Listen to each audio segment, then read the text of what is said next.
Baik, shalom.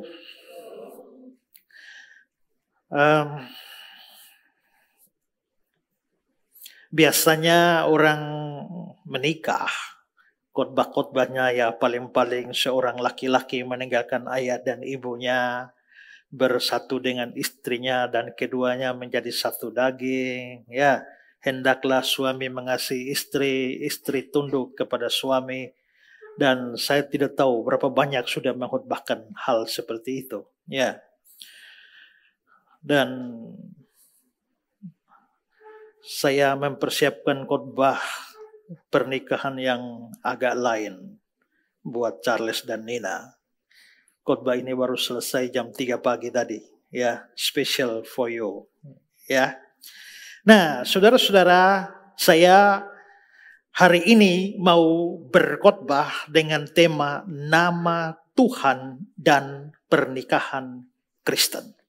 Nah, saudara perlu ketahui bahwa di dalam budaya Ibrani, nama itu bukan hanya sekedar nama, sekedar label, sekedar sebutan. Nama itu selalu mempunyai makna, selalu mempunyai arti. Kalau seringkali kita kasih nama, ya kadang-kadang tidak tahu artinya apa. Ya kadang-kadang kalau kita ngefans dengan orang, lalu kita pikir, bagus juga ya kalau anak dikasih nama begitu ya. Maka ada bapak-bapak yang ngefans dengan Messi. Begitu anaknya lahir, Lionel Messi Tanone. Ya, nah karena famnya harus ada, tapi terlalu ngefans dengan Leo Messi, maka nama dibuat begitu. Ya, bahkan ada satu orang juga beritahu pada saya, dia bilang, Pak, saya terlalu idola sama Bapak sehingga anak saya lahir, saya kasih nama Esra Soru. Saya bilang, loh, kenapa marga saya dibawa? Pokoknya dia bawa semua. Sudah Esra Soru, Soru itu marga saya, dia tambah lagi dengan marga dia di belakang. Jadi entah Esra Soru apa. Ada seorang bapak, memang marganya sudah Soru. Namanya Bapak Yusuf Soru. Begitu anaknya lahir, dia kasih nama Esra. Jadi betul-betul ada Esra Soru. Dan saya yang baptis anak itu lagi. Ya, jadi saya membaptis orang Esra Soru, aku membaptis engkau. Nah biasa kita begitu. Atau kita seringkali memberikan nama ya tergantung apa yang terjadi pada waktu anak itu lahir. Ya, ada anak laki-laki di Jawa. Di Jawa anak laki-laki dia menjadi perjaka, perjoko. Tapi waktu dia lahir ada bulan purnama. Maka anak itu namanya Joko Purnomo. Ya kan? Karena seperti itu. Ya. Belum kalau saudara coba lihat nama-nama orang Nias. Bagi kita aneh-aneh. Ya. Tapi saya pernah ketemu ada pendeta namanya Sisa Napas Gulo. Kenapa Sisa Napas? Karena waktu dia lahir itu tidak ada tanda-tanda kehidupan. Ya, tapi tiba-tiba ada sedikit napas. Anak itu dikasih nama Sisa Napas. Ya. Ada satu keluarga lagi. Antara kakak adik itu bertikai. Sekian lama bertikai. Tapi begitu anak itu lahir, si bapak yang punya anak ini serahkan kepada saudara yang bertikai yang tidak punya anak. Maka anak itu dikasih supaya ikut saudaranya, ikut sesamanya. Maka anak itu diberi nama ikut sesama halawa. Begitu ya. Nama Januari dia lahir, Januar. Februari, Febi. Lahir Maret, Marce. April, Aprilia. Mei, Melina, ya, Melianus. Juni, Yuni. Juli, Yuli, ya, atau Julianus. Agustus, Agustinus. September, Sepri. November, Novi. Coba cari yang nama Novi itu biasa lahir November. Ya, Desember, Desi. Biasalah yang lahir bulan nama Desi itu lahir bulan Desember. Jadi kita bisa lihat bahwa kita mempunyai banyak alasan dalam pemberian nama. Tetapi bagi orang Ibrani, nama itu bukan diberikan sembarangan. Biasanya nama itu menggambarkan harapan, menggambarkan doa, menggambarkan apa yang diinginkan dari anak itu. Jadi kalau kita mau supaya anak ini nantinya menjadi orang besar, kasih nama dia Maksi. Maksudnya maksimal. Ya. Nah, begitulah. Itu budaya Ibrani. Karena itulah maka semua orang punya nama, punya arti. Kalau hidupnya berubah, maka namanya diubah. Makanya kita bisa lihat bahwa Abraham, Sarah, Sarai, Yakub jadi Israel. Itu karena apa? Karena nama punya arti. Kalau hidup orang itu berubah, namanya diubah. Nah, kalau memang demikian, biasanya nama itu menggambarkan orang. Makanya kita bilang begini, kamu itu mencemarkan nama saya. Kamu menista nama saya. Yang kita maksudkan bukan nama kita di atas kertas lalu orang coret. Bukan. Tapi mencemarkan nama saya sama dengan mencemarkan diri saya. Menodai nama saya, namanya menodai diri saya. Maka nama saya adalah pribadi saya. Begitu juga dengan nama Tuhan atau nama Allah itu sebenarnya adalah gambaran dari diri Allah. Maka Alkitab memberikan banyak nama untuk Tuhan dan nama-nama itu semuanya mempunyai makna. Nah, saudara-saudara, tema saya hari ini nama Tuhan dan pernikahan Kristen. Kalau kita lihat di dalam Alkitab, ada beberapa ayat secara khusus di dalam kitab Mazmur yang ketika berbicara tentang pernikahan, ketika bicara tentang rumah tangga, tentang keluarga, tentang anggota keluarga dan dinamika hidupnya, itu dihubungkan dengan nama Tuhan. Sekarang coba lihat Mazmur 127 ayat 1. Jikalau bukan Tuhan yang membangun rumah, sia-sialah usaha orang membangunnya. Maka membangun rumah itu dihubungkan dengan Tuhan. Nah, saya kasih tanda kurung di situ karena kalau saudara baca di Alkitab kan ada dua macam Tuhan. Ada Tuhan yang huruf besar semua, T-U-H-A-N besar semua. Dengan ada Tuhan yang hanya T saja yang besar, U-H-A-N kecil. Apa bedanya? Kalau T-nya saja besar yang lain kecil, maka itu dari bahasa Ibrani Adonai. Kalau Tuhannya P-U-H-A-N besar, maka itu dari 4 huruf mati bahasa Ibrani. Yod, He, Waw, He, Ye, Ha, We, Ha. Yang kalau kita baca menjadi Yahweh atau Yehuwa, bahasa Inggris Jehovah. Nah, jikalau bukan Yahweh yang membangun rumah, berarti kita bisa lihat bahwa dalam pekerjaan membangun rumah itu terlibat nama Yahweh di sana. Mazmur 128. Berbahagialah setiap orang yang takut akan Yahweh, yang hidup menurut jalan yang ditunjukkannya. Berarti nama Yahweh disebut. Apabila engkau memakai hasil jeripayah tanganmu, berbahagialah engkau dan baiklah keadaanmu. Istrimu, berarti ini konteks rumah tangga. Istrimu akan menjadi seperti pohon anggur yang subur dalam rumahmu. Anak-anakmu seperti tunas pohon zaitun sekeliling mejamu. Jadi istri, rumah, anak, meja, ini semua urusan rumah tangga. Urusan keluarga. Sesungguhnya demikian akan diberkati laki-laki yang takut akan Yahweh. 5. Kiranya Yahweh memberkati engkau dari Sion, supaya engkau melihat kebahagiaan Yerusalem seumur hidupmu, dan melihat anak-anak dari anak-anakmu. Ini lagi-lagi urusan keluarga. Dan dari 6 ayat ini semua urusan keluarga, tapi nama Yahweh muncul 3 kali di sana. Mazmur 113, 5 dan 9. Saya kutip dalam terjemahan Indonesia sehari-hari. Siapa seperti Yahweh Allah kita? Ayat 9. Dia menganugerahkan anak-anak kepada istri yang mandul. Anak-anak, istri, berarti ini urusan keluarga. Menjadikan dia ibu, ini urusan keluarga. Yang berbahagia dan terhormat di rumahnya, urusan keluarga. Pujilah Yahweh.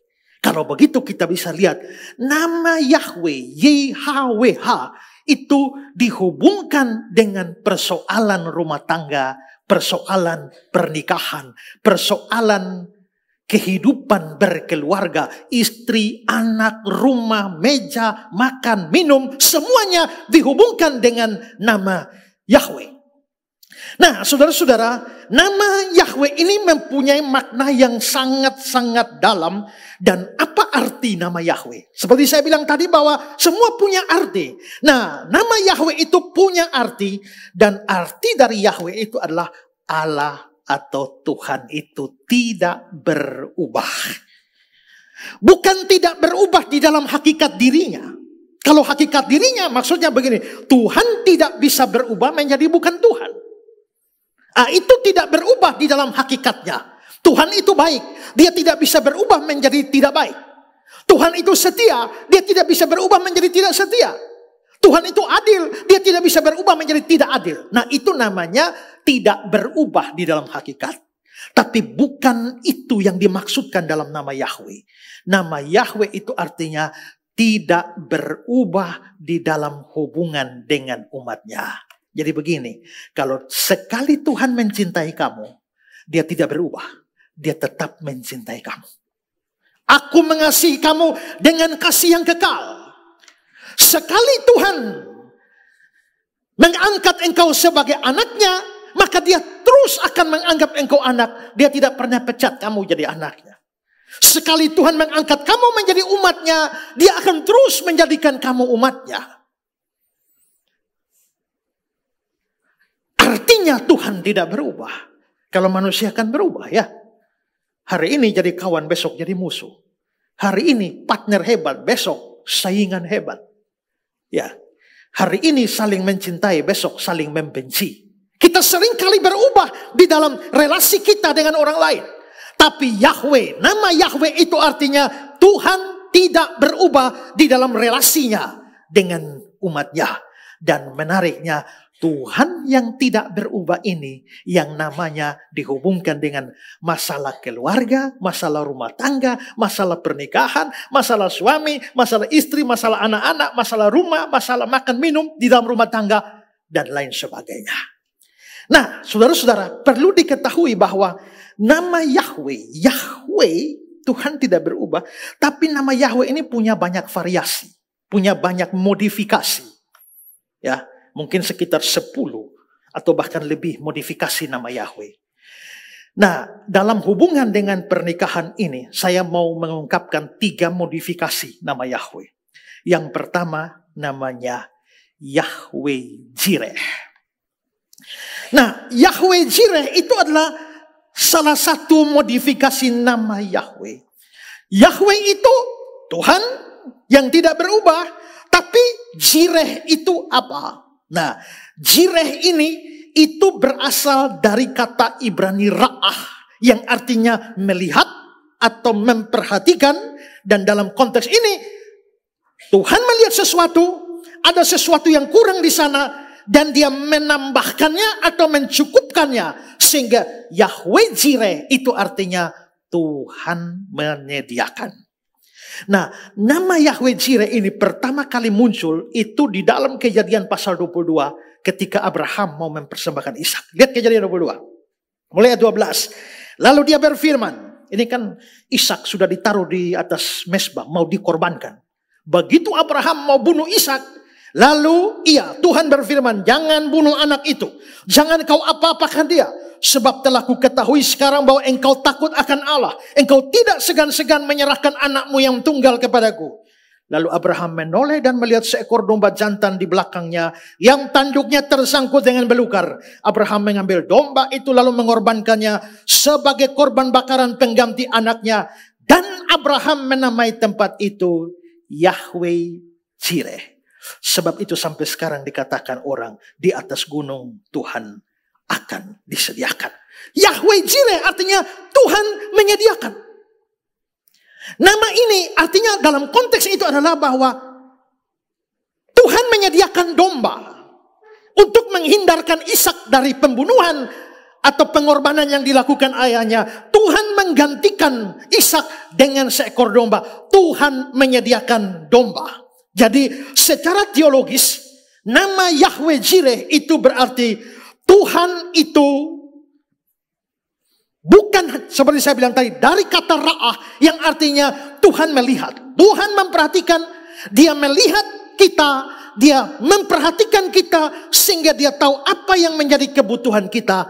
Dan dia menyediakan apa yang menjadi kebutuhan umatnya. Dan dia bertindak memenuhi kebutuhan umatnya. Maka di sini kita bisa lihat bahwa kalau begitu sebenarnya untuk setiap orang Kristen, kita betul-betul harus pegang nama Yahweh Jireh ini. Karena nama ini membuat kita sadar bahwa Tuhan kita itu adalah Tuhan yang sanggup memenuhi segala keperluan kita. Nah, karena itulah maka nama Jireh ini penting. Yahweh Jireh ini penting di dalam konteks pernikahan. Bahwa sebenarnya Yahweh Jireh, Tuhan menyediakan. Hari ini sudah terjadi bukan? Tuhan telah menyediakan seorang istri buat Charles. Dan Tuhan telah menyediakan seorang suami buat Nina. Yahweh Jireh. Tuhan yang menyediakan. Bukankah Tuhan menyediakan pasangan untuk saudara masing-masing? Sama seperti dia menyediakan Hawa untuk menjadi istri bagi Adam. Sama seperti dia menyediakan Ribka menjadi istri bagi Ishak. Sama seperti dia menyediakan Ruth menjadi istri bagi Boaz. Sama seperti dia menyediakan Maria menjadi istri bagi Yusuf. Maka demikianlah Yahweh Jireh. Dia menyediakan Charles buat Nina dan Nina buat Charles. Coba lihat Amsal 19:16. Rumah dan harta adalah warisan nenek moyang. Tapi istri yang berakal budi adalah karunia Tuhan. Berarti pasangan kita itu adalah karunia yang Tuhan berikan. Tuhan menyediakan. Tuhan menyediakan buat kalian masing-masing pasangannya.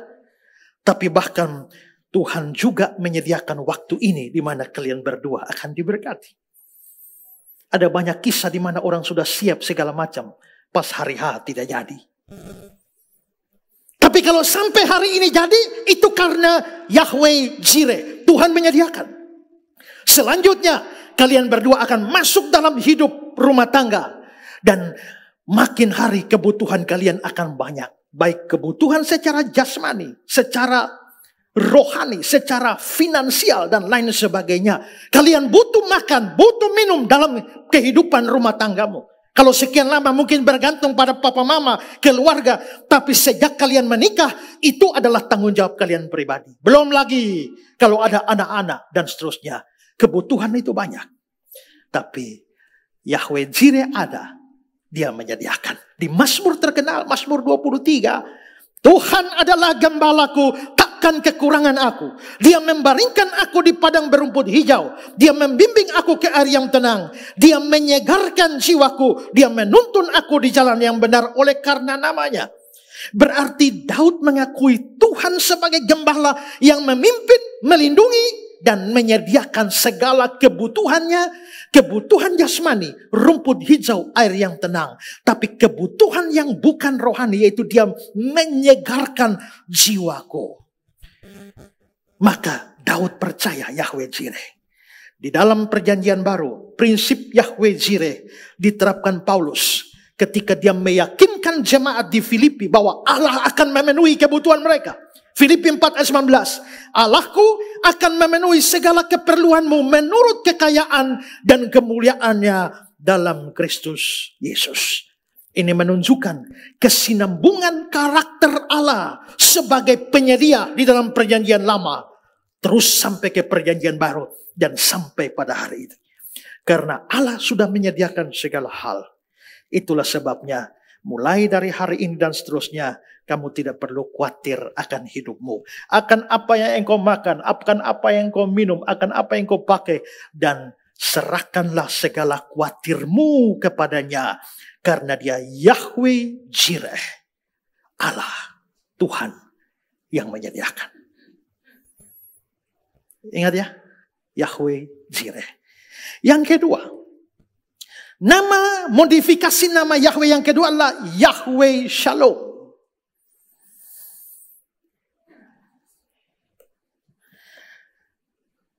Coba lihat Hakim-Hakim 6 ayat 24. Lalu Gideon mendirikan mezbah di sana bagi Yahweh dan menamainya Yahweh itu keselamatan. Di sini Alkitab terjemahan Indonesia yang saya baca ini menerjemahkan Tuhan itu keselamatan. Tapi sebenarnya bahasa Ibrani-nya adalah Yahweh Shalom. Shalom itu lebih tepat diterjemahkan sebagai damai sejahtera daripada keselamatan. Makanya kita bilang Shalom. Artinya damai sejahtera. Itu punya akar yang sama dengan salam. Maka Assalamualaikum. Assalam, salam itu damai sejahtera. Itu punya akar yang sama dengan salim. Ayo salim. Ya, itu punya akar yang sama dengan salem. Maka Yerusalem, Yeru artinya kota, Salem itu artinya damai. Kota damai. Itu punya akar yang sama dengan shalom, shalomo. Shalomo itu artinya damai sejahtera.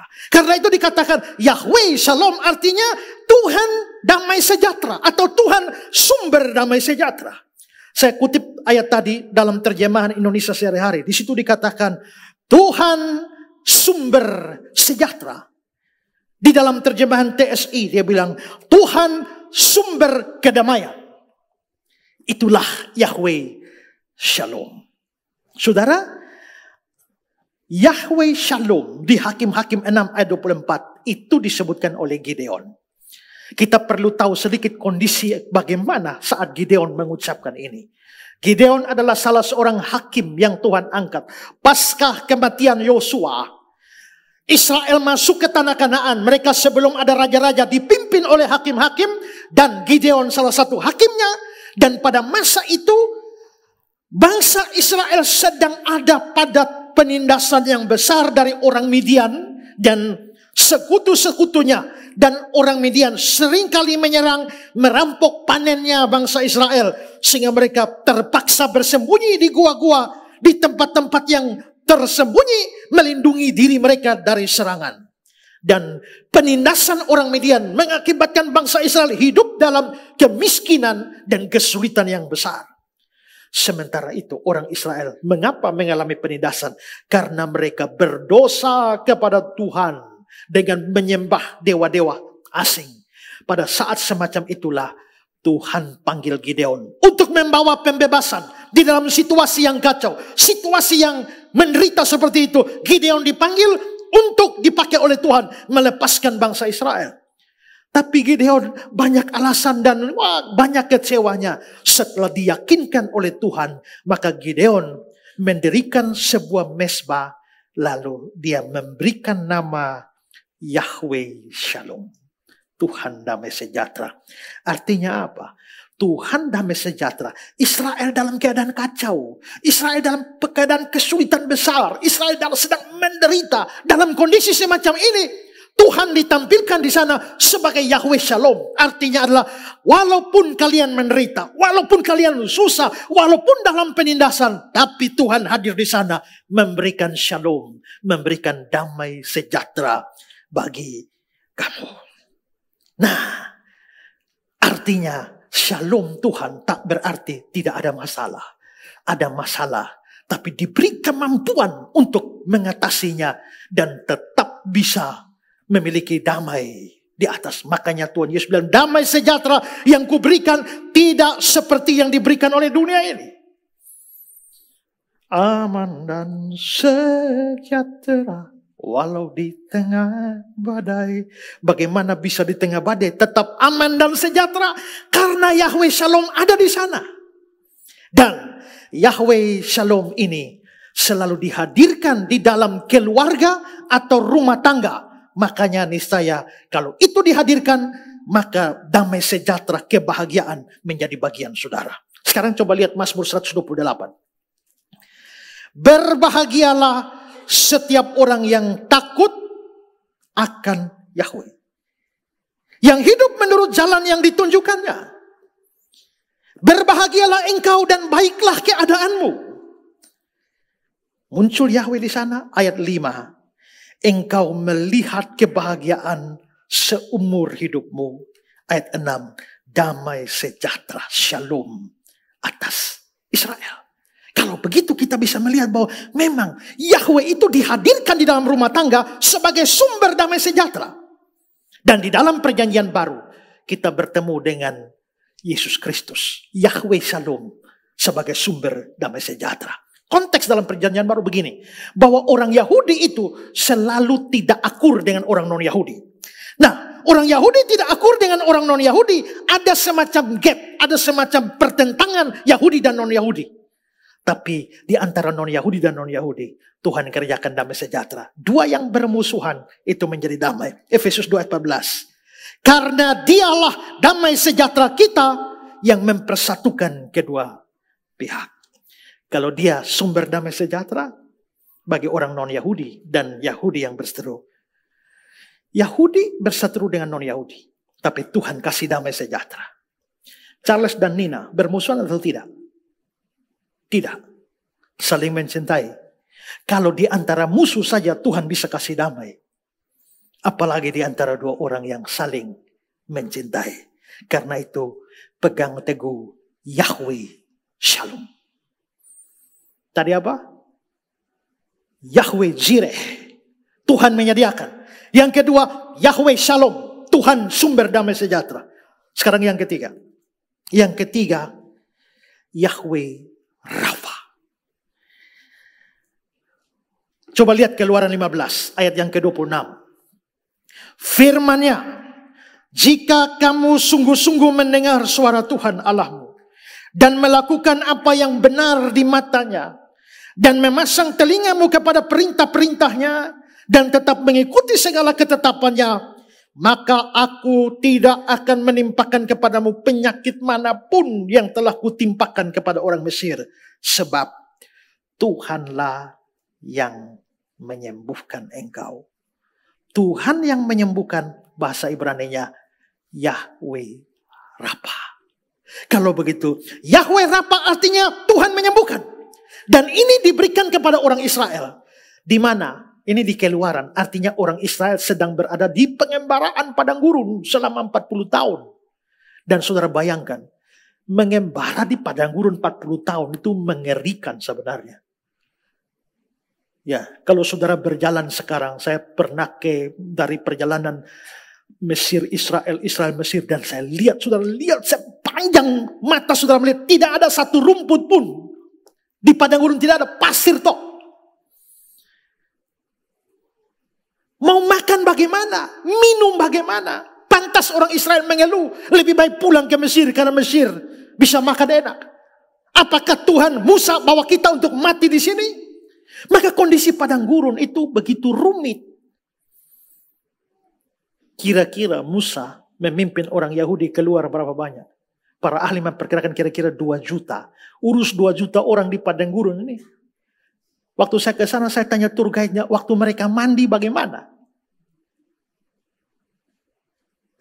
Maka itu, kondisi itu sangat rawan menyebabkan muncul banyak penyakit. Tapi Tuhan berkata, kalau kamu taat dengar-dengaran perintah Tuhan, maka sebab aku Tuhan yang menyembuhkan engkau. Maka Tuhan penyembuh. Nah, konteks dari Keluaran 15 itu pasti penyakit fisik. Tapi kalau kita melihat bagaimana karya Tuhan yang menyembuhkan di sepanjang kitab suci, terutama kitab Mazmur, kita jadi tahu Tuhan menyembuhkan itu bukan hanya penyakit jasmani, tapi juga penyakit yang non jasmani. Itu bisa penyakit yang bersifat psikologis, spiritual, emosional, dan lain sebagainya. Lihat Mazmur 34. Apabila orang-orang benar itu berseru-seru, maka Yahweh mendengar, melepaskan mereka dari segala kesesakan mereka. Yahweh itu dekat kepada orang-orang yang patah hati, dan dia menyelamatkan orang-orang yang remuk jiwanya. Patah hati dan remuk jiwa, ini kan penyakit itu kan. Tapi bukan penyakit fisik. Saya baru pulang dari Malaysia, check up kesehatan saya. Lalu dokter memeriksa hati saya. Dan dia mengatakan, Pak, Bapak punya hati ini bermasalah karena hati Bapak sudah mengeras. 67%.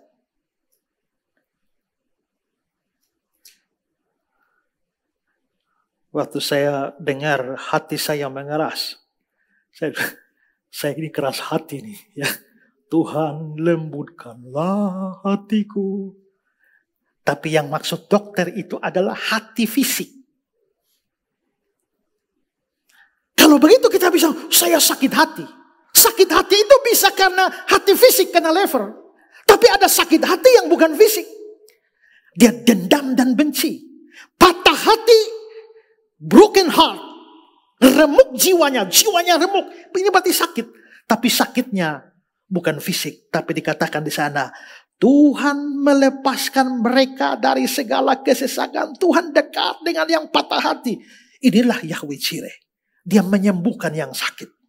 Mazmur 157 ayat 3. Dia menyembuhkan orang-orang yang patah hati. Membalut luka-luka mereka. Ini pasti bukan luka fisik. Luka hati. Tuhan membalut. Kalau begitu, Yahweh itu Yahweh Jireh. Dia, Yahweh itu Yahweh Rafa. Dia yang menyembuhkan. Kalau kalian sakit, minta tolong Yahweh Rafa. Tapi dengan berjalannya rumah tangga, kemungkinan untuk sakit yang bukan fisik juga banyak. Ya, kalau awal pernikahan, betapa indahnya. Orang bilang, habis nikah bulan madu, 1 bulan. Bulan madunya habis, tinggal bulan-bulanan. Setelah rumah tangga berjalan, seiring dengan memudarnya cinta kasih, bisa muncul penghinaan di antara suami istri. Bisa muncul kekasaran, ketidakjujuran, ketiadaan penghargaan, rasa curiga, egois dan sebagainya muncul, bisa terjadi di antara kalian berdua. Dan itu bisa menyebabkan patah hati, remuk jiwa, dan sakit. Makanya sering saya kasih ilustrasi. Ada orang datang bilang, Pak Pendeta, waktu dulu pacaran dia panggil saya manis sekali, my baby. Tapi sekarang dia panggil saya babi mai. Bayangkan dari my baby berubah menjadi babi mai. Tidakkah itu menyakitkan? Ya, itu menyakitkan. Tanpa sadar kita bisa lihat orang yang paling bikin banyak sakit hati pada istri itu suami. Orang yang paling menyakitkan hati suami itu istri. Kenapa? Karena lebih menyakitkan diperlakukan buruk oleh orang dekat. Apalagi orang dicintai. Ya kan? Pak Charles kalau ke pasar, ada masalah dengan orang di tempat parkir. Ya. Lalu orang memaki, babi nih. Pak marah, tapi cepat lupa. Karena itu orang tidak dikenal. Tapi sudah pulang-pulang kerja baru disambut Nina. Babi ini lu dari mana? Yang bilang babi sama-sama babi. Yang tadi dibilang tidak kenal. Yang ini istri yang dicintai. Maka itu menyakitkan. Dalam perjalanan rumah tangga, seringkali kita menjadi sakit hati. Menyimpan akar pahit kebencian. Ada istri bilang kepada suami, Pak, minta uang, mama mau pergi berenang. Untuk apa berenang? Supaya mama langsing seperti dulu. Lalu bapak sama mama, lihat bapak itu ikan paus tuh, dia tiap hari berenang, tapi dia tidak pernah langsing-langsing. Ya. Menyakitkan itu sang istri bilang, oh begitu. Baik. Mama tua tunggu 2 minggu. Tiba-tiba dia mau pergi pasar. Bapak tua bilang, Mama pulang gak beli buah ya? Untuk apa? Bapak mau makan. Bikin apa? Ya supaya toksin ini wajah supaya kembali cerah. Lalu mama tua bilang, Bapak monyet itu tiap hari makan buah. Tapi dia punya wajah tetap monyet. Tanpa sadar kita akan melihat bahwa banyak kata-kata dan lain sebagainya menyakitkan. Karena menyakitkan itu ujung-ujungnya 2. Pertama, cerai. Dan yang kedua, tidak cerai. Tapi hidup dalam kepahitan. Tetap sama-sama. Tapi hilang damai sejahtera. Ya. Suami yang selalu membuat kasar kepada istri, menyakiti istrinya. Setiap kali dia sakiti istrinya masuk kamar mandi. Lama baru keluar. Bertahun-tahun begitu selalu disakiti, selalu masuk kamar mandi. Begitu suaminya sudah sakit, sudah kayaknya mau mati itu. Dia panggil mama, bapak minta maaf. Kenapa? Bapak sudah terlalu banyak membuat mama menangis. Karena tiap kali bapak kasar sama mama, mama masuk kamar mandi, setengah jam baru keluar. Bapak tahu pasti mama menangis sedih di sana. Lalu mama jawab, bapak, mama juga minta maaf. Sebenarnya setiap kali bapak kasar pada mama, mama tidak menangis di kamar mandi. Terus mama bikin apa di sana? Mama ambil bapak pun sikat gigi, mama gosok di WC. Dan itu bertahun-tahun bapak menikmati sikat gigi dengan WC. Dan dua saja, kalau tidak cerai, maka hidup dalam tidak ada damai. Nah, kalau begitu, kalian berdua butuh Yahweh Rafa, Tuhan yang menyembuhkan. Kalau Tuhan menyembuhkan, sakit hati sembuh, jiwa yang remuk menjadi sembuh, dan keluarga bisa hidup dalam damai sejahtera. Kalau begitu, ada lagu kita jemaat saja ya. Bawa saja nama Tuhan, kemana saja kau pergi, bawa saja nama Tuhan. Hari ini, di hari pernikahan kalian berdoa, bawa saja nama Tuhan. Bawa saja nama Yahweh. Yahweh apa? Yahweh Jireh, Tuhan yang menyediakan. Yahweh Shalom, Tuhan yang memberi damai sejahtera. Dan Yahweh Rafa, Tuhan yang menyembuhkan. Bawa saja nama Tuhan. Charles dan Nina pegang teguh nama Tuhan itu. Selamat menempuh rumah tangga yang baru. Tuhan memberkati.